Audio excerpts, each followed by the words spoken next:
le monde des médias et de la culture pleure Philippe Labro. L'écrivain, journaliste et réalisateur s'est éteint à 88 ans, laissant derrière lui une œuvre immense, marquée par son élégance et sa lucidité jusqu'au dernier souffle.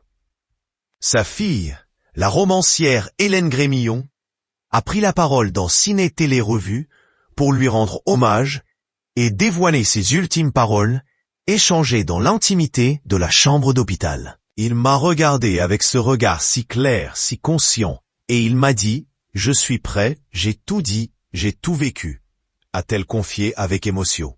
Des mots simples, mais puissants, à l'image de celui qui avait traversé les décennies sans jamais perdre son élégance de plume.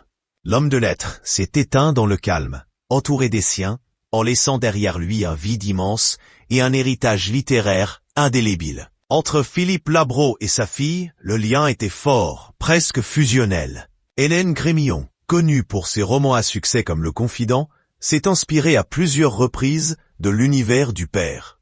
Leur complicité intellectuelle et affective transparaissait dans leurs rares apparitions publiques, toujours marquées par la discrétion. Dans l'entretien, elle raconte ses derniers jours partagés à l'hôpital, sans détour. On n'a pas eu besoin de parler beaucoup. Il me tenait la main, c'était suffisant. Il aimait cette pudeur des gens qui ont déjà tout dit à travers leurs livres, explique-t-elle. Elle confie aussi avoir senti chez lui une sérénité profonde, comme une mission accomplie. Une forme de paix, après une vie pleine, rythmée par les mots, les voyages et les rencontres. Les obsèques de Philippe Labro se sont déroulées en petit comité, comme il l'aurait souhaité. Quelques proches, des amis de longue date du monde littéraire et audiovisuel, ainsi que sa famille, étaient présents pour un dernier adieu. Pas de discours pompeux, ni de cérémonie grandiloquente. Juste la sobriété et la sincérité. Il n'aimait pas le bruit. Il disait toujours « La vraie émotion, c'est celle qu'on n'entend pas, mais qu'on ressent », a conclu Hélène Grémillon.